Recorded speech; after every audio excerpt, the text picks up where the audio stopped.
Certified is a media producer and live stream specialist and the founder of Certified Production. He is also the creator of Certified Academy, where he trains and mentors interns in live streaming and live production, equipping the next generation with practical media skills. Through his work, he has helped churches, ministries, and organizations improve the quality of their live production and digital media presence. He is passionate about building efficient media systems, raising skilled media professionals, and helping teams maximize technology for impactful communication. All right, good evening, everyone. I hope you all had a great day. And um, yeah, so thank you to Theo. So I'm to speak on building a reliable church live production system on a budget. And you know, one of the things I always say for those that are familiar with, one of the things I always say is that good live production is not about having the most expensive gear. It's about consistency, clarity, and reliability. And this is something that over the years I've come to learn that it's not really about having the most expensive gears, because I've seen a lot of people have these expensive gears and the result is not always like what you expect compared to those that have just little gears. So and I've seen also that many churches, they struggle with their live streaming, not because they lack equipment, but just because they lack structure and understanding priorities. So today, briefly, I'm just going to break down how to build a system that works for every church on a budget. So I did like a structure. The first thing that we're going to talk about is the essentials of stable live production. Okay, so I said there are 5 core pillars to build a stable live production. The first thing is your audio system. So now I'm starting the audio system because I personally believe that if your sound is bad, your live stream is already bad, because people can tune in and listen to your live stream when you have a good audio, regardless of if your video is lagging or your video quality is bad. I mean, we've all seen footage of videos that the quality are not too good, but just because of the content and the fact that we can hear audio, you see that these videos still go around. Sometimes it even go viral. There's always like a meme. There's always like a funny caption on TikTok. For those that are familiar with TikTok, they'll say, that low quality videos are always like the funny ones. But the reason why it's funny is because we can still hear maybe the sound or the audio. So we have to make sure that our sound, like your sound, is not bad. So the first thing that we always want to look at for a live stream is to make sure that we have a good sound. So once you have a good sound, the next thing we want to look at, of course, is your video source. Now, for video source, this could be your cameras or your smartphone. I mean, whatever that is suitable. Like I said, is on a budget. And the reason why I mean, 2 years ago, I wouldn't have included smartphones into this, but I mean, this year Samsung did a launch, I mean, a product launch, and they live streamed the entire launch with a smartphone, and it really blew my mind, right? Because as someone who has not been a fan of people live streaming with phone, because I've seen a lot of people try to use the Droid cam, this cam over the internet, and I tell people that, see, this internet thing is not really built for us in Africa. It can work for them over there because they have a stable internet. Most of the times, if you check that upload speed, is always like 100 MB. Compared to us here, we struggle to get a good internet. So that's why I see um, some people try to connect with their phone through this wireless or Wi-Fi, and maybe beginning of the service is going well, and later it just start dragging. So I don't always recommend it, but it's gotten to we've gotten I've gotten to a level where I now realize that, see, we can't do without it. I mean, look at iPhone 17 Pro. That phone is more or less like a working camera in your hand.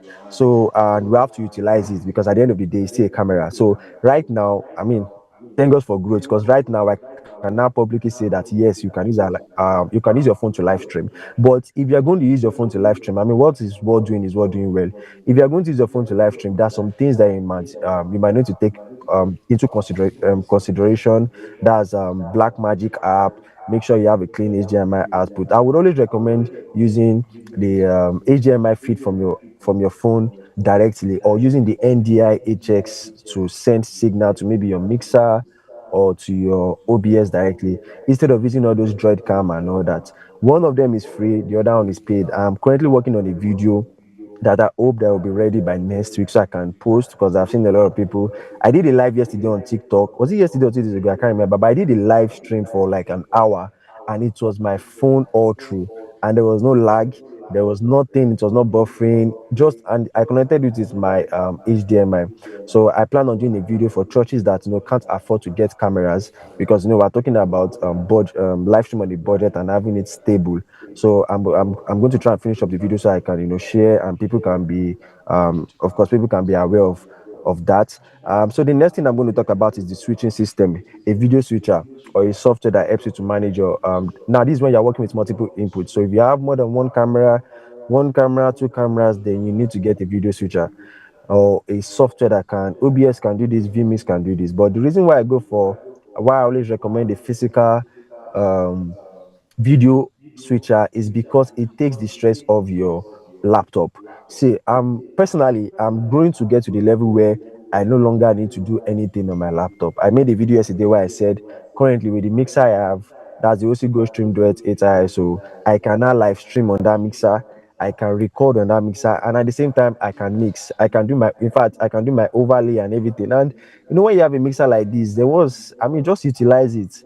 So my laptop has been resting for like days now. I've not had any, and I pray and I hope that it continues that way, because if you know the kind of work that your laptop does to live stream, it saves me of lag, it saves me of drag, it saves me of my laptop overheating and all that. And the mixer is built for this. So since the mixer can do all this, and I'm sure it can even do more, because I'm here to like utilize the whole features of that mixer. But the few that I can do, I'm doing with it right now. So if you can get a video mixer, please get it. You can get the maybe the 4 channel. I think also Go Stream River has like a 2 channel. I think it's M2. You can get that too. So if you can't afford to get uh if you can't afford to get the 4 channel input mixer, you can get the 2 channel input mixer. And if you can't get the 2 channel mixer, there is the how will I call this? What name can I give this? Now there's the universal one that I always recommend, which is the USB capture card. You can use a USB capture card and take in your camera feed to your mixer. That's what I started with, and I tell a lot of people that as small as that thing, it is very powerful in live production. There are sometimes when we want to troubleshoot, that sometimes maybe the mixer is misbehaving, or sometimes you want to just test the cable, or sometimes something will happen, and you will see how that USB capture card will just come in play to save us. So I always make sure I have one in my box, because I don't know when I'll need it. Do you understand? So the USB capture card is something, and it's very affordable. It's very cheap. I don't think it costs more than. I don't think it costs more than 15,000, 10,000 naira. So you can buy it and take HDMI from your laptop. From your camera to your, or from your phone directly to your laptop. That's if you can't afford the video switcher.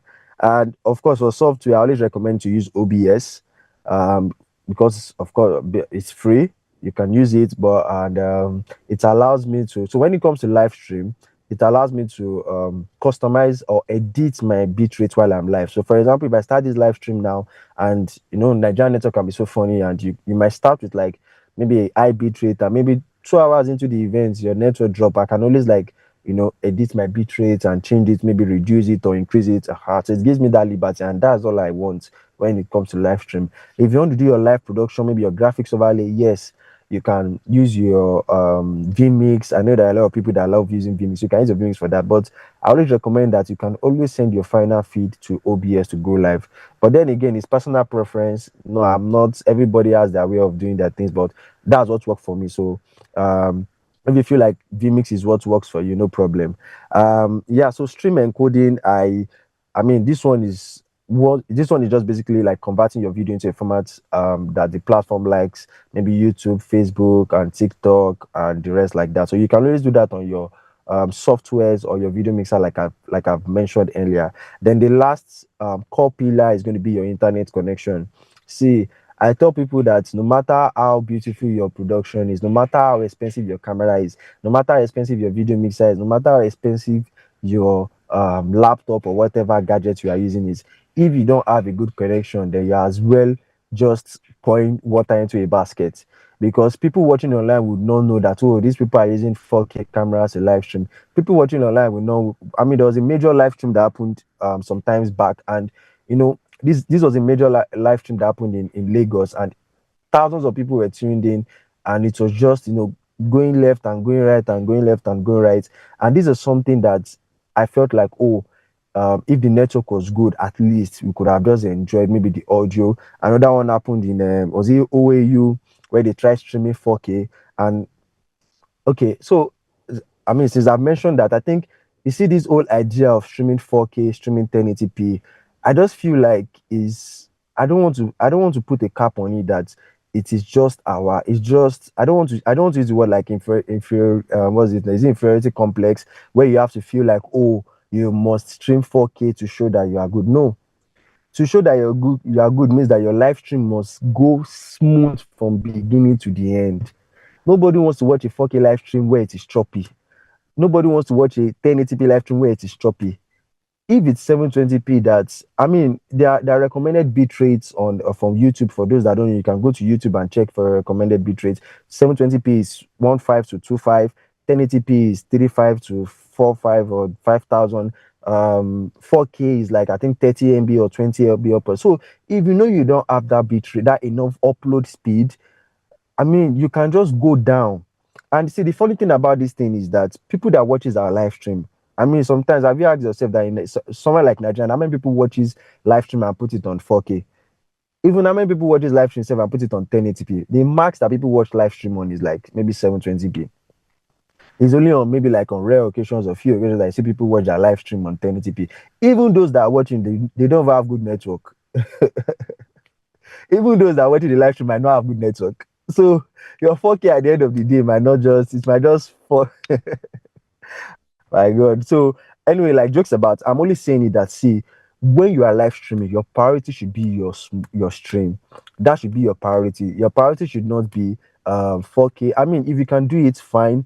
If you can do 1080p split, I would always advise. And even I think I did a video like last month where I spoke about the difference between streaming 1080p with a lower bit rate and 720p with the same bit rate. I did a video illustration on my page, and I just made it so clear that if you are even streaming 1080p and you're not using the required bit rates, you're not using enough bit rates, your live stream is going to be pixelated. That's why you see some churches, you go to their live stream and they don't know because they'll say, oh, I'm streaming 1080p, and by the time I ask them what's the bit rate, they say, oh, the network is bad and the bit rate is 2000.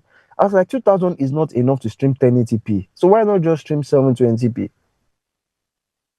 And you see, the funny thing is that by the time they now change it to 720p and they use that same 2000, it now looks better and clearer. So not to waste time on that, please just take note of it that your upload speed, that's your bit rate, it determines your streaming quality. So if you have 2000 to 5000, if that's what you can get, and most times it's always good to have extra. So that means if your upload speed is giving you 4 MB, then just do 720p. So because you can play around 2 MB to 3 MB.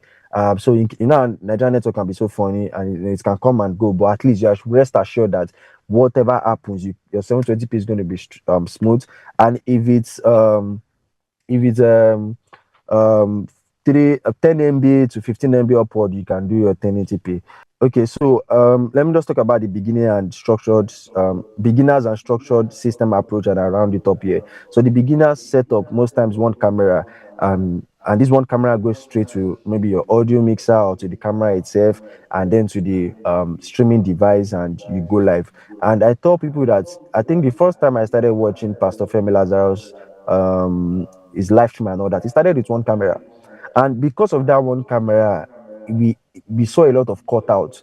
Like watching that video, watching his live stream, you would not even know that it's one camera because of what how good the quality is. I've gone to churches where you see like 4 5 cameras and they bring them out. They're like, oh, we have camera. And by the time they bring out the cameras, I'm like, if you pack all these cameras together and go and buy one good quality camera, you are going to help yourself than having different bad quality cameras that are flying around and you think that you have a good camera quality. So please, if you can afford to get a one good camera quality, make sure you can work with that as long as the quality is giving is going to be very sharp. So for a structural team, that's when you now have a multiple cameras. So now you can have a multiple cameras, the wide, the close up, the roving. Then of course you're going to have a video switcher to control that, and you can now assign your team, the director, the cam ops, the audio engineer, so that it's going to help with the workflow. Lastly, I'm going to end with the professionals. The professional system is not divided by get, but by discipline. Always have a workflow. So set up your checklist, line check for audio, camera framing, make sure you check it, your internet speed, make sure you check it. One thing I always do is that any event I have, whether it's a church event, whether it's a personal gig, anybody that knows me knows that I go live on my own personal account at least 30 minutes. Sometimes I've gone live 1 hour on the account. So these are things that you can do. Always make sure that you go live on the account for like 30 minutes or 1 hour to see how maybe your network or whatever is good.